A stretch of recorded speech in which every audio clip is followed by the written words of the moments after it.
Piotr Orzechowski, zastępca prezydenta miasta Zamość. Jeżeli chodzi o system SISO, jest to system innowacyjny tutaj w naszym regionie. Miasto Zamość jako jedno z pierwszych miast w Polsce wprowadziło system SISO. Pojemniki pojawiły się w grudniu 2021 roku. Niemniej jednak teraz po kilkunastu, kilkudziesięciu miesiącach mogę z całą pewnością i z całą stanowczością powiedzieć, że jest to bardzo duży sukces i bardzo duża korzyść dla naszych mieszkańców. Myślę, że ten system, który obecnie składa się z pojemników w 5 lokalizacjach przeznaczonych dla 800 gospodarstw domowych, czyli mniej więcej dla 3000 mieszkańców, sprawdził się w każdym calu. Mamy tutaj do dyspozycji dla mieszkańców bardzo nowoczesne, bardzo wygodne w obsłudze pojemniki, których obsługi trzeba było się po prostu nauczyć.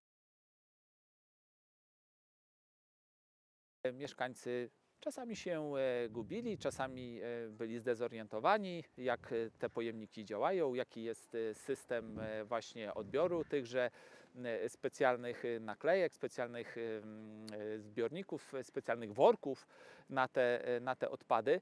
Ale im dalej w las, tym było zdecydowanie korzystniej, bardziej komfortowo i teraz absolutnie nie mamy żadnych skarg od naszych mieszkańców.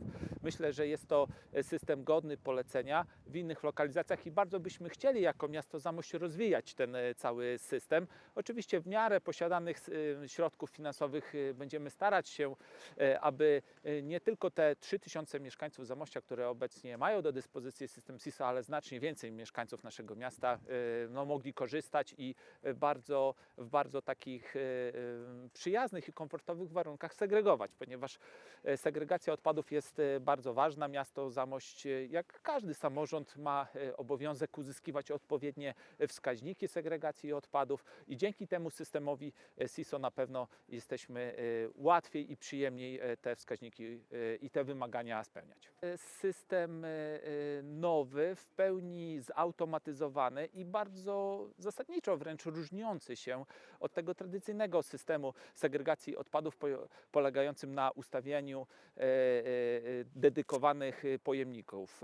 Tutaj w systemie SISO wszystkie oznaczenia są bardzo czytelne, wszystkie pojemniki są oczywiście monitorowane, są w pełni skomputeryzowane i myślę, że tutaj może tkwić pewnego rodzaju opór przed czymś, co jest nieznane. Niemniej jednak z naszych doświadczeń z tych ostatnich kilkudziesięciu miesięcy wynika, że absolutnie nie ma się czego bać, wręcz przeciwnie, bardzo polecam ten system, ponieważ tutaj mieszkańcy mogą też tak bardzo komfortowych i przyjaznych warunkach nauczyć się tej segregacji.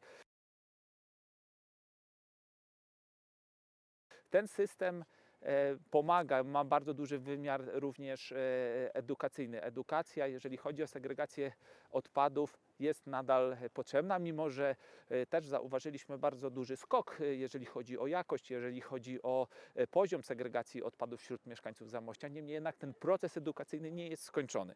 Dlatego myślę, że oprócz takich działań nazwijmy to analogowych, poprzez propagowanie idei segregacji odpadów w naszych mediach społecznościowych za pomocą naszych różnych kanałów informacyjnych, myślę, że taki system ISO też świetnie spełni swoją rolę. Tak jak Pan wspomniał, system SISO daje możliwość do bieżącego monitorowania poziomu segregacji odpadów komunalnych. My te dane na bieżąco zbieramy, analizujemy, aktualizujemy. To też jest bardzo ważne z uwagi na osiąganie tych wskaźników segregacji odpadów, o których wspomniałem. Trzeba też pamiętać, że miasto Zamość jest samorządem, w którego bardzo bliskiej odległości nie znajduje się spalarnia śmieci. I myślę, że taka informacja odnośnie jakości i poszczególnych frakcji jest bardzo ważna, jeżeli chodzi o ogólne gospodarowanie odpadami komunalnymi.